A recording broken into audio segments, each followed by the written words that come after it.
इस कथा के बिना अधूरा माना जाता है हरतालिका तीज व्रत। पढ़ने सुनने से होती है हर मनोकामना पूरी। एक बार भगवान शिव ने पार्वती जी को उनके पूर्व जन्म का स्मरण कराने के उद्देश्य से इस व्रत के महात्म्य की कथा कही थी। श्री भोले शंकर बोले, हे गौरी, पर्वतराज हिमालय पर स्थित गंगा के तट पर तुमने अपनी बाल्यावस्था में 12 वर्षों तक अधोमुखी होकर घोर तप किया था। इतनी अवधि तुमने अन्न न खाकर पेड़ों के सूखे पत्ते चबाकर व्यतीत किए। माघ की विकराल शीतलता में तुमने निरंतर जल में प्रवेश करके तप किया। वैशाख की जला देने वाली गर्मी में तुमने पंचाग्नि से शरीर को तपाया। श्रावण की मूसलधार वर्षा में खुले आसमान के नीचे बिना अन्न जल ग्रहण किए समय व्यतीत किया।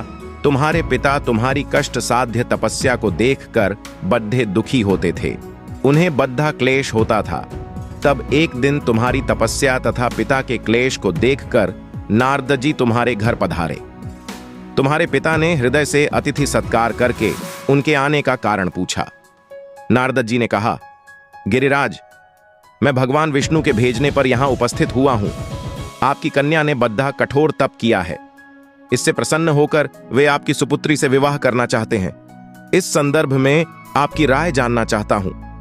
नारद जी की बात सुनकर गिरिराज गदगद हो उठे। उनके तो जैसे सारे क्लेश ही दूर हो गए।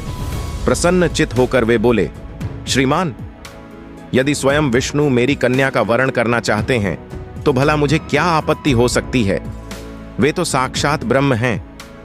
हे महर्षि, यह तो हर पिता की इच्छा होती है कि उसकी पुत्री सुख संपदा से युक्त पति के घर की लक्ष्मी बने।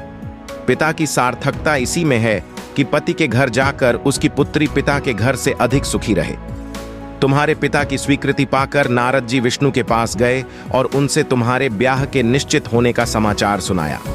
मगर इस विवाह संबंध की बात जब तुम्हारे कान में पड़ी तो तुम्हारे दुख का ठिकाना न रहा। तुम्हारी एक सखी ने तुम्हारी इस मानसिक दशा को समझ लिया और उसने तुमसे उस विक्षिप्तता का कारण जानना चाहा। तब तुमने बताया, मैंने सच्चे हृदय से भगवान शिव शंकर का वरण किया है, किंतु मेरे पिता ने मेरा विवाह विष्णु जी से निश्चित कर दिया। मैं विचित्र धर्म संकट में हूं, अब क्या करूं? प्राण त्याग देने के सिवा और कोई उपाय नहीं है।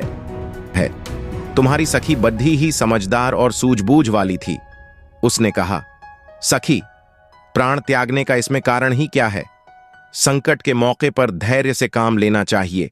नारी के जीवन की सार्थकता इसी में है कि पति रूप में हृदय से जिसे एक बार स्वीकार कर लिया, जीवन पर्यंत उसी से निर्वाह करें। सच्ची आस्था और एक निष्ठा के समक्ष तो ईश्वर को भी समर्पण करना पड़ता है।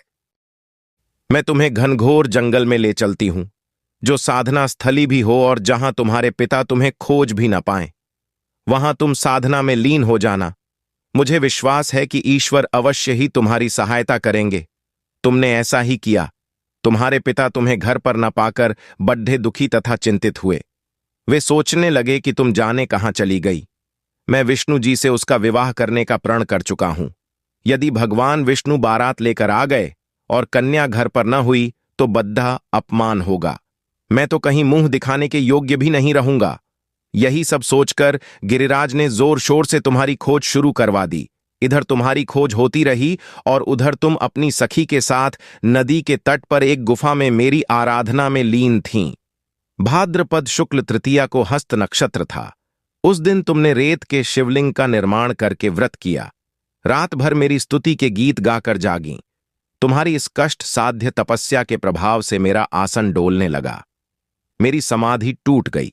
मैं तुरंत तुम्हारे समक्ष जा पहुंचा और तुम्हारी तपस्या से प्रसन्न होकर तुमसे वर मांगने के लिए कहा।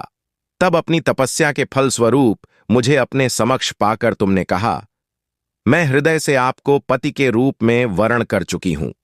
यदि आप सचमुच मेरी तपस्या से प्रसन्न होकर आप यहां पधारे हैं तो मुझे अपनी अर्धांगिनी के रूप में स्वीकार कर लीजिए। तब मैं तथास्तु कहकर कैलाश पर्वत पर लौट आया। प्रातः होते ही तुमने पूजा की समस्त सामग्री को नदी में प्रवाहित करके अपनी सहेली सहित व्रत का पारणा किया।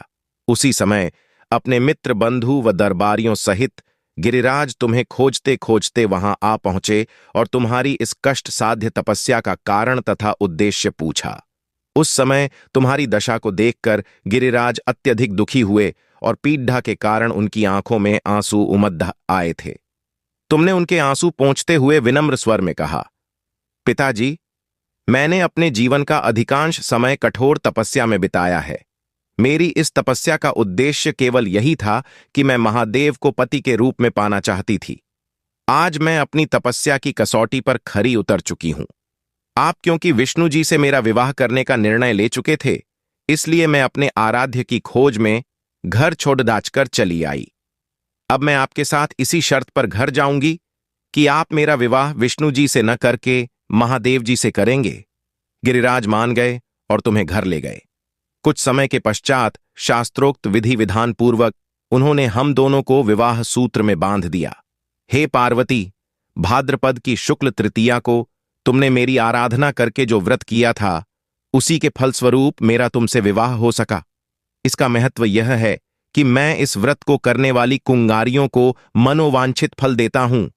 इसलिए सौभाग्य की इच्छा करने वाली प्रत्येक युवती को यह व्रत पूरी एक निष्ठा तथा आस्था से करना चाहिए। हमारे प्रिय जजमानों, ये कथा सुन के बिना दक्षिणा दिए जाने पे इस कथा का फल नहीं मिलता है, इसलिए आप दक्षिणा के रूप में एक लाइक और एक सब्सक्राइब जरूर करें। आपका बहुत बहुत आभार।